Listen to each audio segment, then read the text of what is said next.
Continuação do comentário do Evangelho de João, partindo da página 166, e o capítulo é o 3. Desta forma, a pessoa é banida da presença do Deus de amor e permanece para sempre na presença de um Deus de ira. Essa condição, em princípio, inicia-se aqui e agora, mas não atinge seu auge completo e terrível para a alma e o corpo, até o dia da grande consumação. Observe que perecer é o antônimo de ter a vida eterna. Mas tenha a vida eterna. Quanto ao sentido de vida, veja o comentário sobre 1:4. A vida que pertence à era futura, ao domínio da glória, torna-se possessão do crente aqui e agora, ou seja, em princípio. Esta vida é salvação e se manifesta na comunhão com Deus em Cristo. 17:3, no compartilhar do amor de Deus. 5:42, de sua paz. 16:33, e de sua alegria. 17:13. O adjetivo eterna, aionios, ocorre 17 vezes no quarto evangelho e 6 vezes em 1 João, sempre com o substantivo vida. Como já foi indicado, indica uma vida que é diferente em qualidade da vida que caracteriza a era atual. No entanto, o substantivo com seu adjetivo zoe, aionios, também possui uma conotação quantitativa, tal como usado aqui em 3:16. É realmente uma vida eterna sem fim. Para receber esta vida eterna é preciso crer no Filho unigênito de Deus. Contudo, é importante notar que Jesus menciona a necessidade de regeneração antes de falar sobre fé. A obra de Deus dentro da alma precede a obra de Deus na qual a alma coopera. E como a fé é dom de Deus, não apenas em Paulo, Efésios 2:8, mas também no quarto evangelho. Seu fruto, a vida eterna, também é dom de Deus. 10:28. Deus deu o seu Filho, Ele nos dá a fé para aceitarmos o Filho, Ele nos dá a vida eterna como recompensa pelo exercício desta fé. A Ele seja a glória para sempre. Versículo 17. Em conexão íntima com 3:16, o verso 17 continua: Pois Deus enviou o seu Filho ao mundo, não para condenar o mundo, mas para que o mundo pudesse ser salvo por meio dele. Na visão dos judeus, em sua vinda, o Messias condenaria os pagãos. O dia do Senhor significaria punição para as nações que haviam oprimido Israel, mas não para Israel. Essa interpretação incorreta da profecia foi censurada severamente por Amós 5:18-20, mas persistiu contra este exclusivismo judaico que se dirigem às palavras de Jesus. O verso 17 indica claramente, letra A, que o propósito redentor de Deus não está confirmado aos judeus, mas abrange todo o mundo, pessoas de toda tribo e nação consideradas como uma unidade. Letra B, que o objetivo primário da primeira vinda de Cristo não era condenar, mas salvar. É verdade que o verbo trazido para condenar, crine, de crino, tem uma ampla gama de significados no original. Nossa palavra discriminar, que deriva da mesma raiz, indica a ideia básica, separar. Daí, por sua vez, veio a ideia de selecionar algo dentre outros, portanto, julgar, decidir. Assim como neste mundo pecaminoso, julgar frequentemente significa condenar, a palavra empregada no original também pode ter esta conotação, que é expressa mais plenamente pelo termo catacrino. Aqui em 3:17 a palavra tem, ou se aproxima deste significado, fato demonstrado pelo antônimo usado, salvar. Salvação no sentido mais completo do termo, livramento não apenas da punição, mas do próprio pecado e concessão da vida eterna. Era o que Deus tinha reservado para o mundo, ao qual enviou seu Filho. Não era condenação, mas salvação. Surge a questão, devemos dizer então, que o propósito da primeira vinda de Cristo foi o de trazer salvação, enquanto o propósito da segunda vinda será o de trazer condenação ou juízo, pelo menos? A questão não é tão simples assim como indica o verso 18. Ninguém precisa esperar o dia da grande consumação para receber sua sentença. Sem dúvida, naquele grande dia, algo muito importante ocorrerá. O veredito será proclamado publicamente. Porém, a decisão em si, a qual é base para esta proclamação pública, já foi tomada muito tempo antes. Versículo 18. Quem nele crê não é condenado ou julgado. Aquele que não crê já está condenado porque não crê no unigênito Filho de Deus. Jesus divide todos a quem a mensagem de salvação foi apresentada em dois grupos, cada um representado por um indivíduo. Número 1. Quem permanece em Cristo pela fé não é julgado, isto é, nenhuma sentença de condenação será proclamada contra ele. Mesmo agora, ele está sem culpa aos olhos de Deus. Número 2. Quem rejeita Cristo, não crendo nele como Filho unigênito, quanto a este termo, veja 1,14, de Deus não precisa aguardar o juízo final, como se o veredito fosse adiado até este momento por sua incredulidade obstinada, já está condenado e assim permanece. Versículo 19.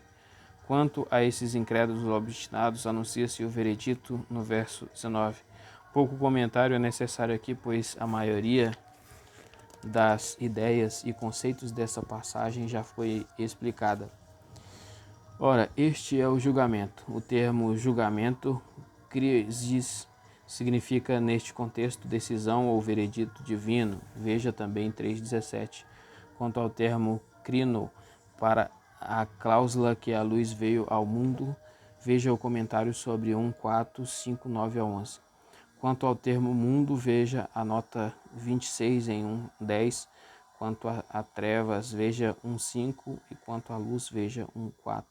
Mas os homens amaram as trevas mais do que a luz, porque seus atos eram maus.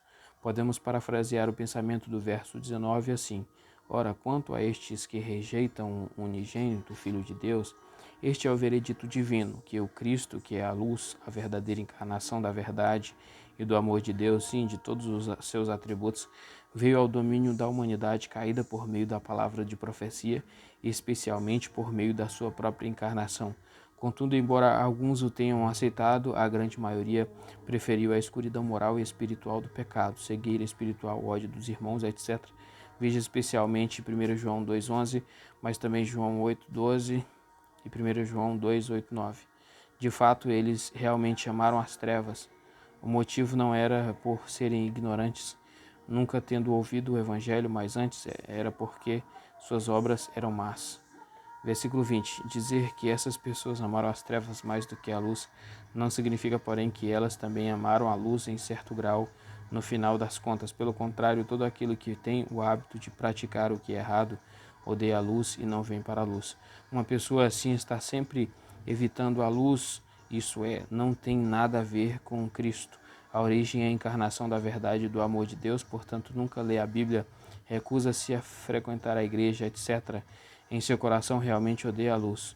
O motivo é que ela teme a luz, a fim de que seus atos maus não sejam expostos. Por pessoas desse tipo parecem insetos repugnantes que se escondem debaixo de pedaços de madeira ou pedras, sempre preferindo as trevas e assustados terrivelmente sempre que ficam expostos à luz. Versículo 21. Todavia, enquanto os incrédulos podem ser comparados aos habitantes do domínio das trevas, os crentes, por outro lado, assemelham-se às lindas plantas caseiras que viram suas folhas verdes na direção da janela e da luz do sol.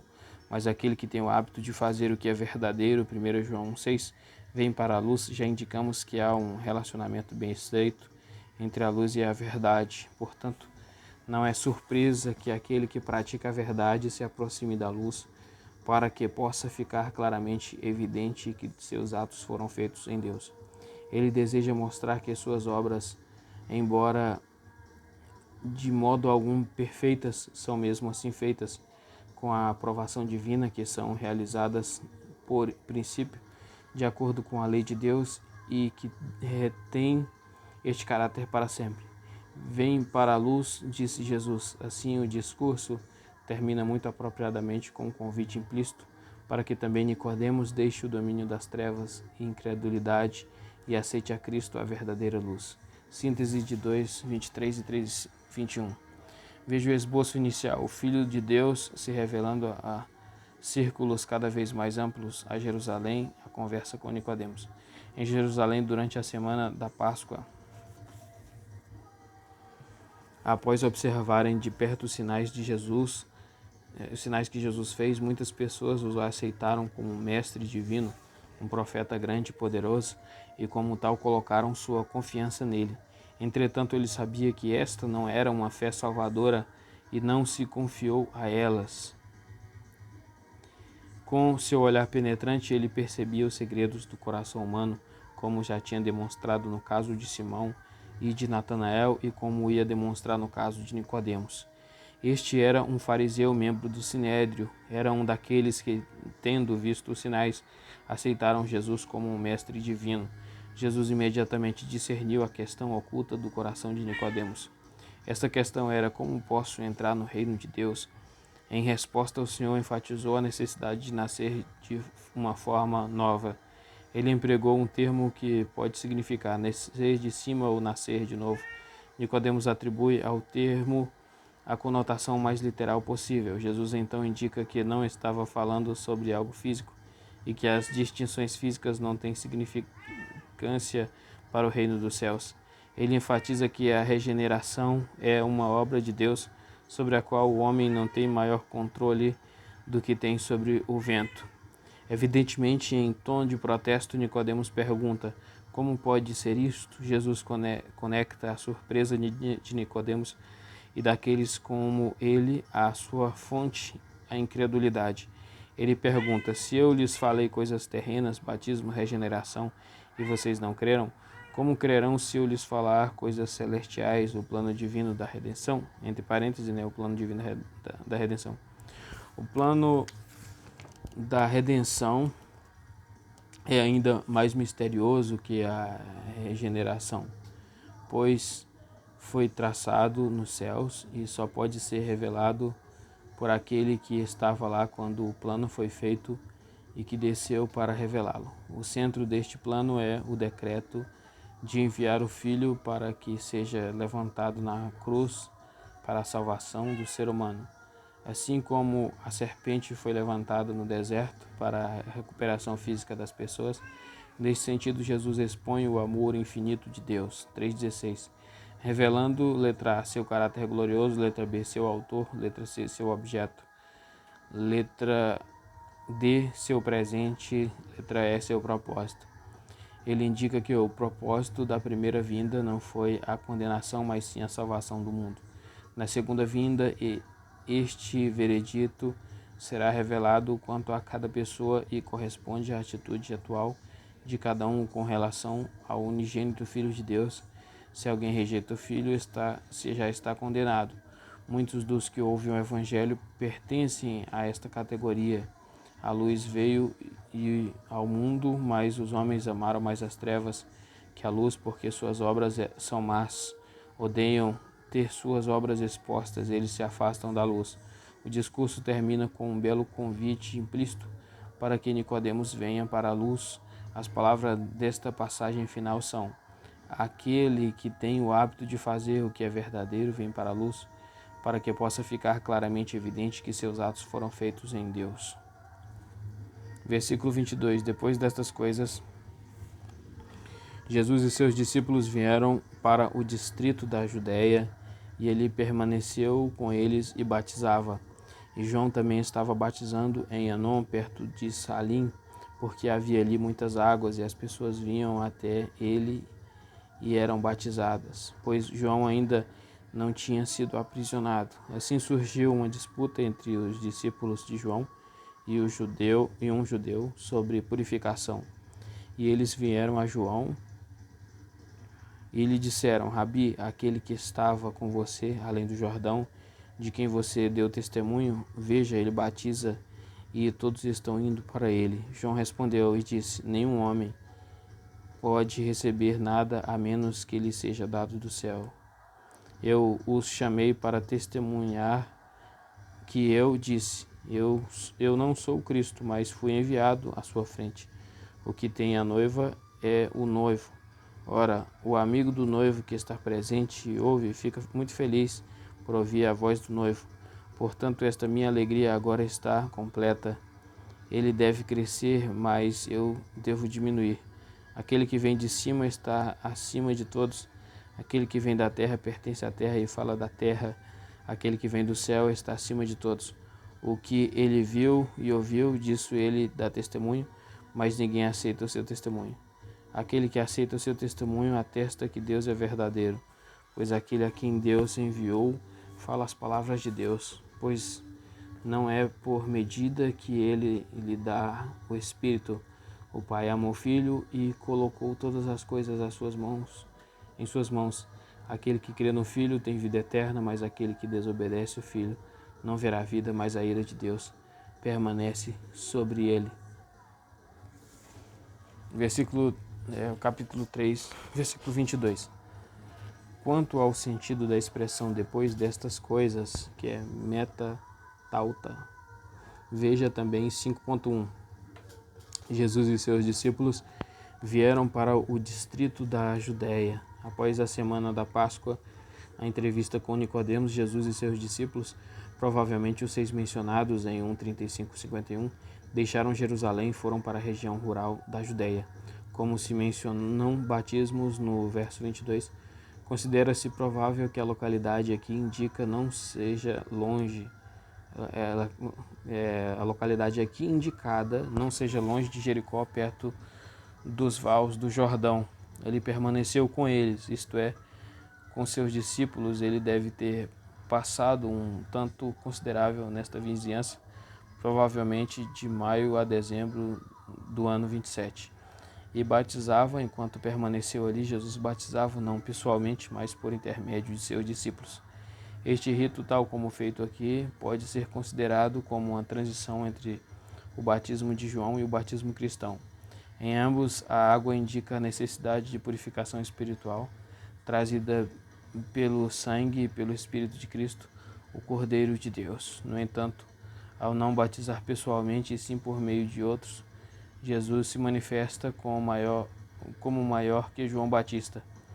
O próximo passo será a ordem para batizarem em nome do Pai, do Filho e do Espírito Santo, Mateus 28:19. Além disso, este batismo se estenderá a todas as nações.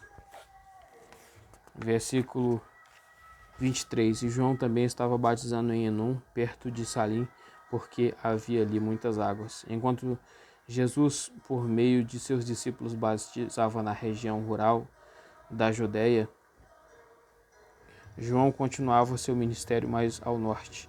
Nós o encontramos bem perto do lugar onde o deixamos, em Betânia, além do Jordão.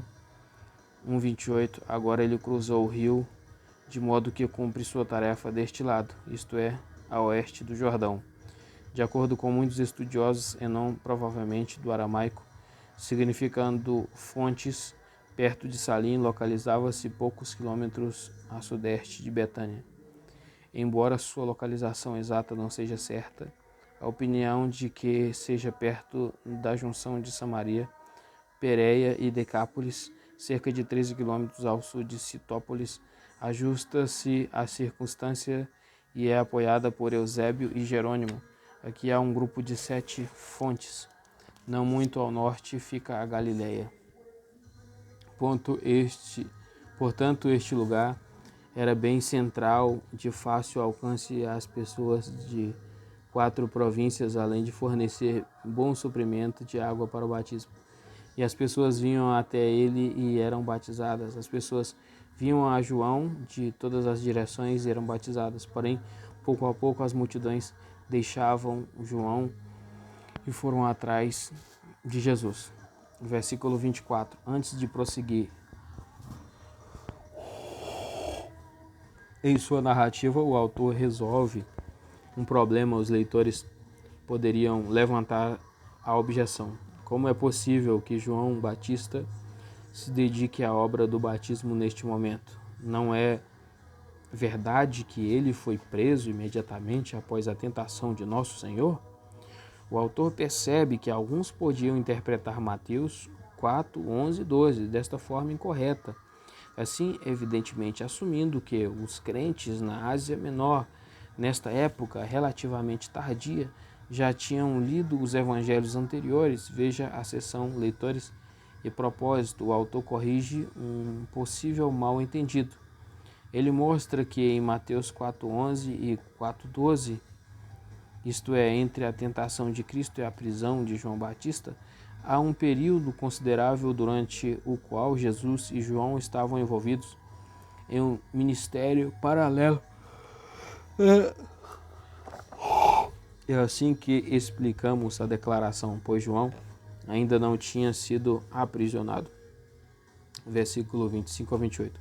Assim surgiu uma disputa entre os discípulos de João e um judeu sobre purificação. O ministério paralelo de Jesus e de João gerou uma disputa entre os administradores de João e um judeu que preferia Jesus.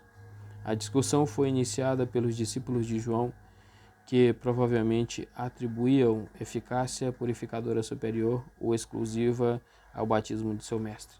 Cheios de insatisfação pelas multidões cada vez maiores que se reuniam a Jesus e pelas multidões gradualmente diminutas que permaneciam com João, esses discípulos foram a seu mestre com palavras amargas de reclamação.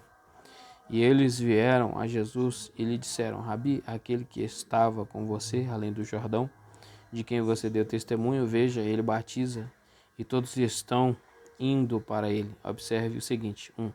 Cheio de ciúme e ira, eles evitam propositadamente até mencionar o nome de Jesus.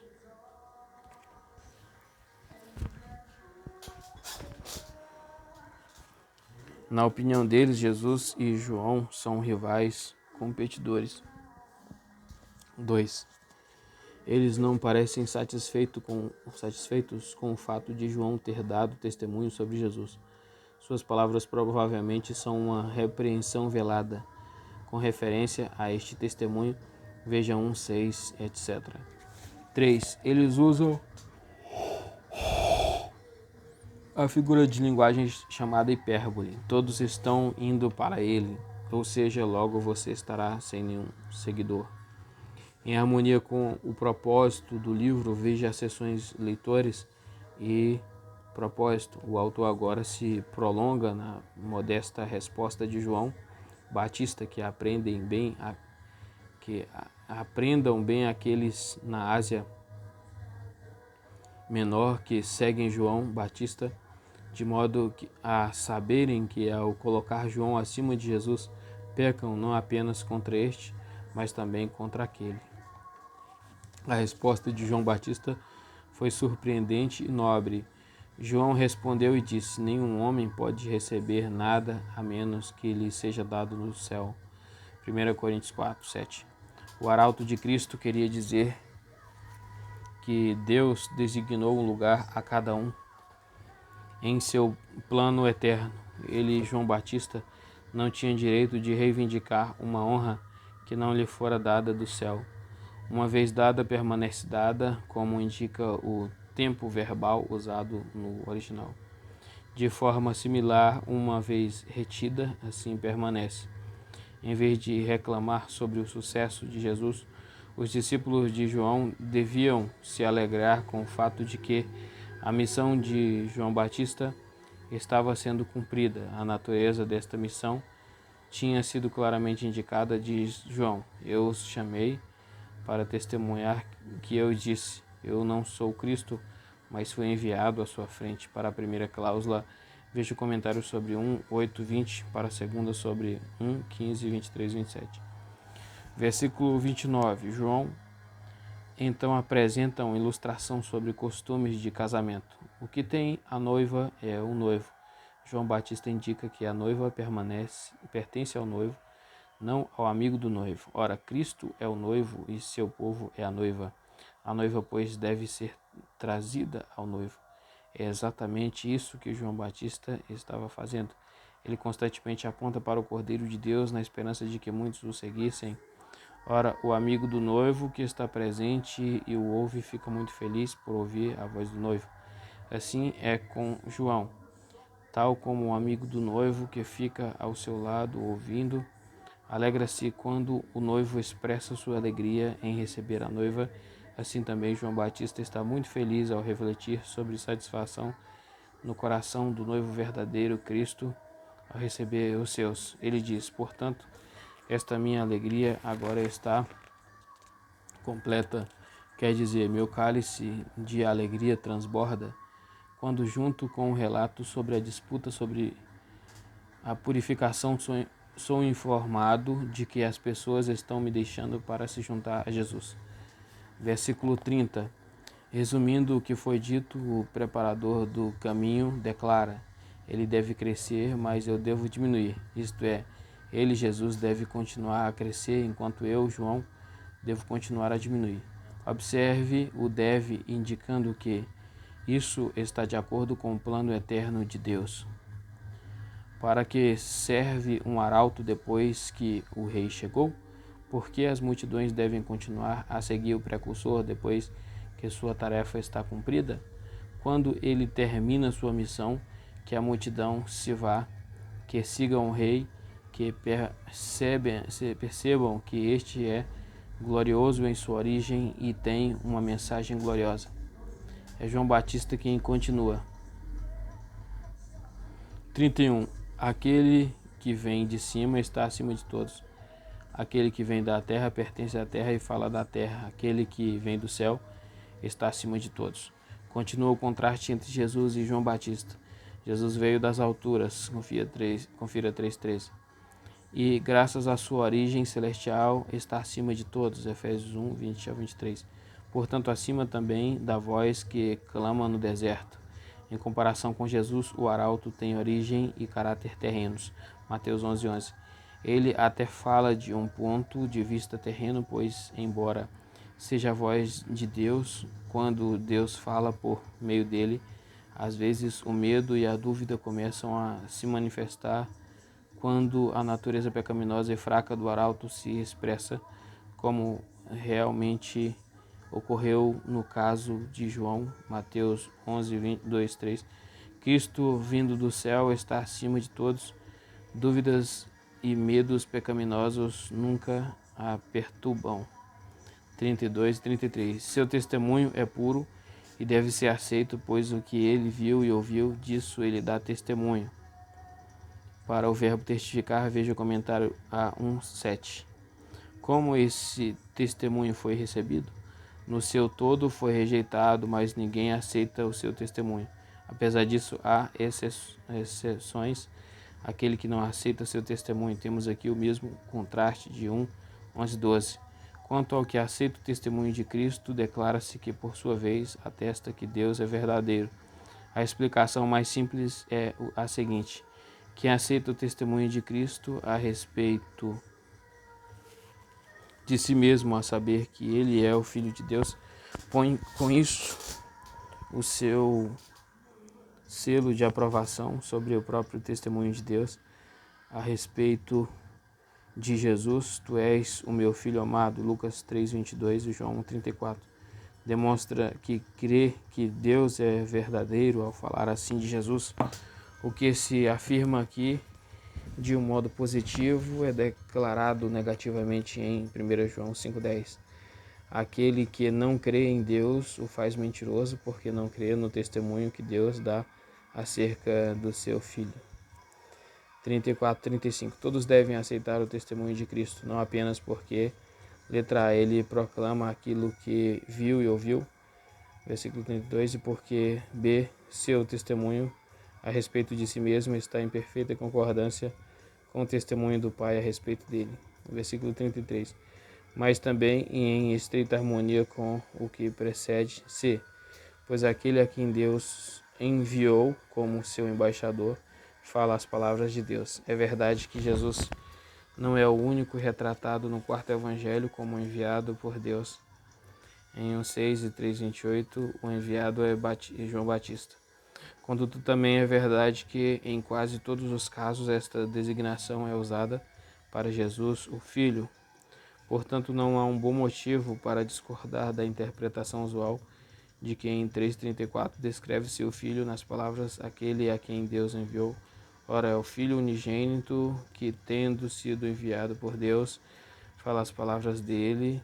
De fato, ele nunca proclama qualquer outra coisa, pois não é como um profeta ordinário, por exemplo, João Batista, sobre o qual o Espírito Santo vem em porção limitada, pois não é por medida, mas em plenitude que ele lhe dá o Espírito. Os melhores textos omitem o pronome li. Apesar disso, ele deve ser suprido mentalmente e considerado como se referindo a Cristo, como o verso 35 indica claramente. Veja também o 33, o Pai não deu apenas o Espírito ao Filho, ele lhe deu todas as coisas em suas mãos. Dificilmente seria correto limitar esta passagem à filiação messiânica de Cristo. A linguagem, desde o verso 31, é majestosa demais para permitir tal interpretação. Tendo testemunho a descida da pomba e ouvido a voz do Pai vinda dos céus, João Batista compreendeu que a filiação mediadora de Jesus se baseia em sua filiação trinitária. Desta forma, também o dom de todas as coisas resulta do relacionamento de amor eterno entre o Pai e o Filho. O Pai ama, veja o comentário a 21, 15, 17, o Filho e colocou todas as coisas em suas mãos. Versículo 33, o testemunho de João Batista chega ao clímax final no verso 36. Também observamos um tipo de clímax em 1,29 e de novo em 1,34. Combinando estes três, temos o seguinte. Vejam, o Cordeiro de Deus que está tirando o pecado do mundo. E eu vi e tenho testificado que este é o Filho de Deus.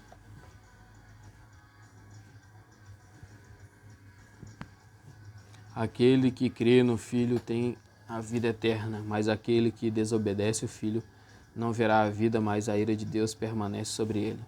Visto que todas as coisas estão nas mãos do Filho, também a vida eterna está em suas mãos.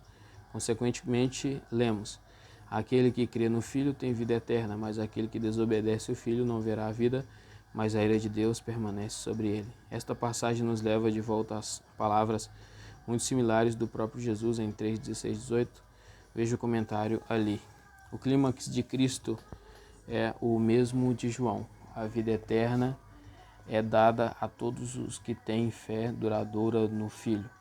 Não é para os que buscam emoções, os que creem nele como um operador de milagres.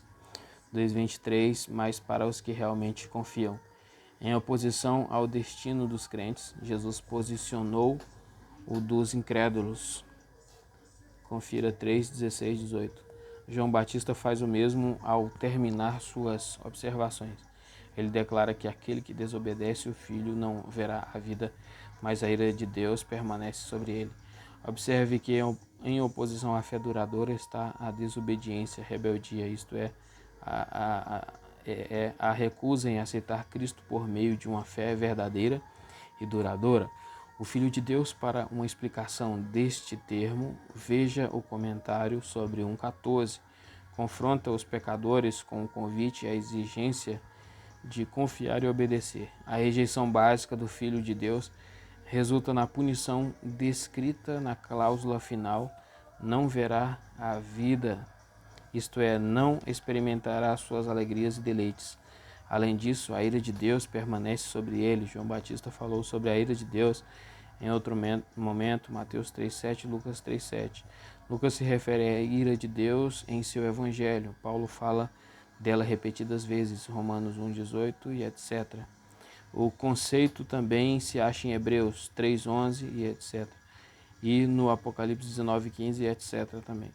Em uma ocasião, esta atitude é atribuída a Cristo. Marcos 3,5. Em seu ensino por parábolas, Jesus não hesita em atribuí-la ao rei, senhor ou chefe da família no céu. Mateus 18:34.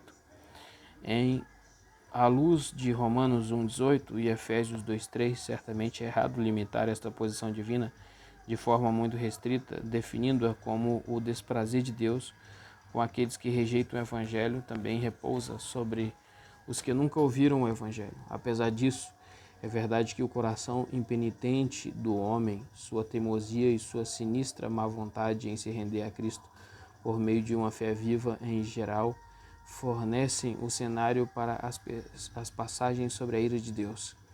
Isso também é verdade quanto à passagem que estamos estudando agora, 3:16, é a única, não, 3:36, né? É a única vez que a palavra ira, que é orié, é usada no quarto evangelho, indica uma indignação estabelecida, às vezes em contraste com a raiva, que é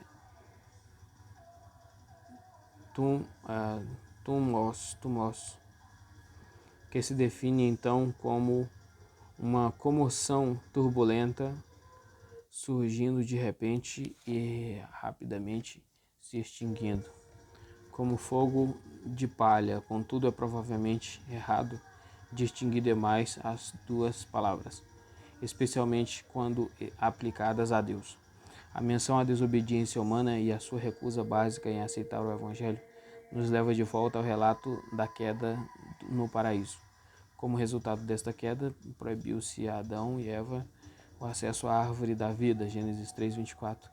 A ira de Deus visitou a humanidade. João 3:16 nos ensina agora que esta ira permanece sobre os que não aceitam o Filho. Para explicações adicionais, veja o comentário a 3:18. Esta conclusão do testemunho de João Batista é linda por causa de sua clara explicação. Aceite o Filho de Deus por meio de uma fé viva e duradoura e tenha vida eterna. Confira 3:21. Síntese de 3:22 ao 36. Veja o esboço inicial. O Filho de Deus se revelando a círculos cada vez mais amplos. A Judéia o afastando de João Batista. Após sua conversa com Nicodemos em Jerusalém, Jesus se retirou para a região rural da Judéia, perto do Jordão. Ali, por meio de seus discípulos, ele batizava, provavelmente de maio a dezembro do ano 27. Um pouco mais a norte, em Enom, perto de Salim, João Batista, ainda não encarcerado, estava batizando.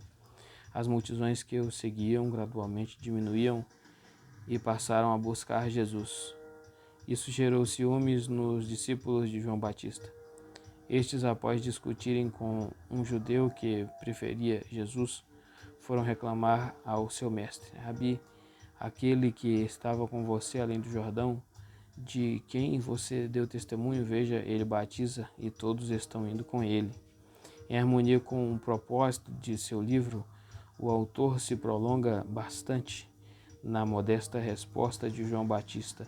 Este, após se referir a seu testemunho anterior, defende que cada um deve aceitar com gratidão qualquer função na vida que Deus lhe atribuiu.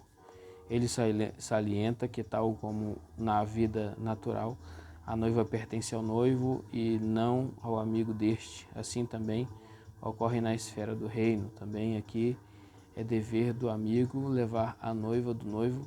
Neste caso, o noivo é Cristo. A noiva representa aqueles que são trazidos a ele e o aceitam por meio de uma fé viva. O amigo é João Batista. Quando este ouve a voz do noivo recebendo a noiva, ele se alegra muito. Quando o rei celestial chega, o arauto terreno se retira. Que todos agora aceitem o rei, o Filho de Deus, cheio do Espírito, que falava as palavras de Deus. Quem, em oposição à grande maioria, aceita Cristo com uma fé viva, indica com isso que aceitou o veredito do Pai a respeito dele.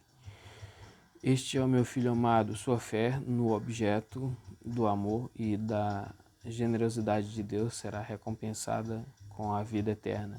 Porém, a ira e indignação estabelecida de Deus permanece sobre os rebeldes. Implicação: não endureça seu coração, mas aceite pela fé o Filho de Deus. Aqui termina o capítulo 3, comentário de João.